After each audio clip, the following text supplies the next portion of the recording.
اب چلتے ہیں اپنے اگلے برج کی طرف جو کہ برج سنبلہ، اور آپ کو بیان کریں گے کہ ان کا 21 سے 31 دسمبر کا یہ عشرہ علم نجوم کی روشنی میں کیا کچھ بیان کر رہا ہے۔ وہ لوگ جو 24 اگست سے 22 ستمبر کے عشرے کے دوران پیدا ہوئے ہیں وہ برج سنبلہ کے تحت آتے ہیں۔ اس کے علاوہ وہ افراد جن کو اپنی تاریخ پیدائش معلوم نہ ہو مگر ان کا نام پے غائن سے شروع ہوتا ہے تو وہ بھی برج سنبلہ کے تحت آئیں گے۔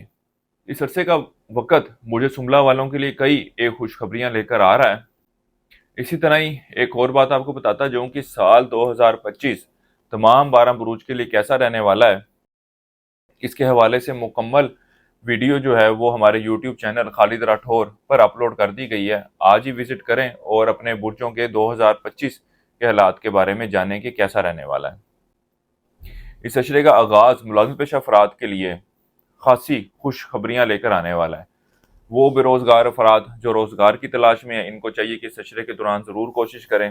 اللہ کے فضل و کرم سے ان کو اچھا اور ایک بہتر روزگار ملتا ہوا نظر آتا ہے۔ اس کے علاوہ وہ ملازم پیشہ افراد جو نوکری میں تبدیلی کے خواہاں ہیں، ان کو بھی چاہیے کہ ان دنوں میں ضرور کوشش کریں۔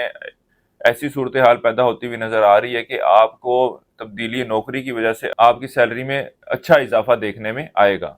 اسی طرح وہ افراد جو تبدیلی نوکری کے خواہاں ہیں، ان کو بھی چاہیے کہ اس عشرے کے دوران اس حوالے سے ضرور کوشش کریں، کیونکہ موجودہ قومی صورتحال ایسی ہے کہ اگر آپ کوشش کرتے ہیں تو آپ کو کچھ ایسی آفرز ملتی ہوئی نظر آ رہی ہیں کہ ایک اچھا سیلری میں رائز آپ کو دیکھنے میں آئے گا۔ اسی طرح وہ افراد جو موجودہ نوکری میں تنخواہ میں اضافے یا پروموشن کے حوالے سے ان کے ادارے نے کوئی یقین دہانی کروائی تھی تو اللہ کے فضل و کرم سے ان کو اس عشرے کے دوران یہ خوشخبری ملتی ہوئی نظر آ رہی ہے۔ اس عشرے کا وقت آپ کے ازدواجی معاملات کے حوالے سے کئی ایک مثبت تبدیلیوں کی نشاندہی کر رہا ہے۔ آپ کے آپسی تعلقات میں بہتری دیکھنے میں آئے گی۔ اس عشرے کا وقت آپ کے اندرون ملک سفر کے لیے جانے کو ظاہر کر رہا ہے۔ اس کے علاوہ وہ افراد جو شادی کے خواہاں ہیں، ان کو بھی چاہیے کہ ان دنوں میں ضرور کوشش کریں۔ اللہ کے فضل و کرم سے ان کو ایک اچھا اور بہتر رشتہ ملتا ہوا نظر آتا ہے۔ بہرحال وہ افراد جو عشق و محبت کے معاملات سے وابستہ ہیں، اس عشرے کے دوران ان کے آپسی تعلقات میں کچھ خرابی آتی ہوئی نظر آتی ہے۔ اس کے علاوہ وہ افراد جو ان معاملات کو رشتے کی شکل دینا چاہتے ہیں، ان کی بھی ان معاملات کے حوالے سے کی گئی کوششیں رائے گاں جاتی ہوئی نظر آتی ہے۔ اس عرصے کے دوران حاملہ خواتین کو اپنی صحت کے حوالے سے بہت زیادہ احتیاط برتنے کی ضرورت ہے، کیونکہ اس عشرے کے دوران کچھ ایسی صورتحال پیدا ہوتی ہوئی نظر آ رہی ہے جو ان کے لیے پریشانی کا باعث بنے۔ ان کو ایک صدقہ میں بتا رہا ہوں، دیسی مرغ کا آپ نے صدقہ دینا ہے اتوار والے دن، اور کوشش کریں یہ صدقہ آپ 3 ہفتے تک جاری رکھیں۔ اس کے علاوہ ان معاملات کے حوالے سے یا زندگی کسی بھی معاملات کے حوالے سے آپ مشاورت چاہتے ہیں اور رہنمائی چاہتے ہیں تو ہمارے اسکرین پر دیے گئے نمبر پر رابطہ کریں۔ انشاءاللہ تعالیٰ آپ کی ان معاملات کے حوالے سے بھی بہتر رہنمائی کر دی جائے گی۔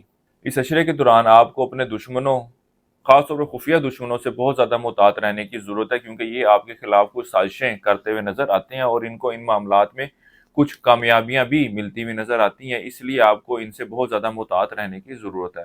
وہ افراد جو قانونی معاملات یا قانونی مسائل کا شکار ہیں، ان معاملات کے حوالے سے کچھ مثبت پیش رفت ہوتی ہوئی نظر آ رہی ہے، لیکن کوئی ایسی صورتحال نظر نہیں آ رہی کہ یہ معاملات جو ہیں وہ مکمل طور پر جو ہیں وہ حل ہو جائیں۔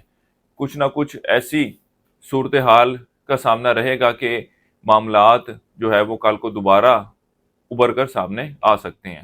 برج سنبلہ والوں کو چاہیے کہ اس عشرے کی 26 سے 30 دسمبر کے دوران اندرون ملک سفر کرنے سے گریز کریں، کیونکہ اس عشرے کا یہ وقت اندرون ملک جانے کے حوالے سے اتنا کوئی اچھا اور مناسب وقت نہیں ہے۔ اس کے علاوہ یہ وقت آپ کے گھریلو معاملات اور گھریلو ماحول میں بھی کچھ تناؤ اور خرابی کو ظاہر کرے گا۔ وہ افراد جو سواری یا مکان وغیرہ کی خریداری کا ارادہ رکھتے ہیں، ان کو بھی چاہیے کہ اس عشرے کے ان دنوں میں ان معاملات کے حوالے سے کوئی بھی ڈیل مت کریں، کیونکہ یہ معاملات اور یہ ڈیلنگ ان کے لیے پریشانی کا باعث بن سکتی ہیں۔ اس عرصے کے دوران آپ کی توجہ مذہبی معاملات کی طرف خاصی مرکوز رہے گی، اور ان دنوں میں آپ اپنا مال صدقہ خیرات کے لیے بھی خرچ کرتے ہوئے نظر آتے ہیں۔ وہ افراد جو بیرون ملک جانے کے خواہش مند ہیں، ان کو بھی چاہیے کہ اس عشرے کے دوران ضرور کوشش کریں۔ ان دنوں میں کی گئی کوششوں کے مثبت نتائج ان کو ملتے ہوئے نظر آتے ہیں۔ اس عرصے کے لیے ایک وظیفہ آپ کو بتا رہا ہوں، سورہ فاتحہ کا 7 مرتبہ آپ نے روزانہ پڑھنی اور اپنے معاملات میں بہتری کے لیے دعا کیجیے گا۔ ہمارے اس چینل کو سبسکرائب کیجیے گا اور کمنٹ سیکشن میں اپنی رائے کا اظہار کیجیے گا کہ ہماری یہ ویڈیو آپ کو کیسی لگی ہے، یا اس ویڈیو میں آپ مزید کن معاملات کے بارے میں سننا چاہتے ہیں، جاننا چاہتے ہیں، اپنی رائے کا اظہار ضرور کیجیے گا۔ اس عرصے کے لیے ایک صدقہ آپ کو بتا رہا ہوں، وہ ہے گوشت کا۔ حسب توفیق گوشت کا صدقہ کریں، یہ بھی آپ کے معاملات میں بہتری کا باعث بنے گا۔ اس عرصے کی 7 تاریخ آپ کی 21 اور 22 دسمبر کی ہے۔ اس عرصے کی نحس تاریخ آپ کی 29 دسمبر کی ہے۔ برج سنبلہ والوں کے لیے اب تک اتنا ہی۔ اللہ حافظ۔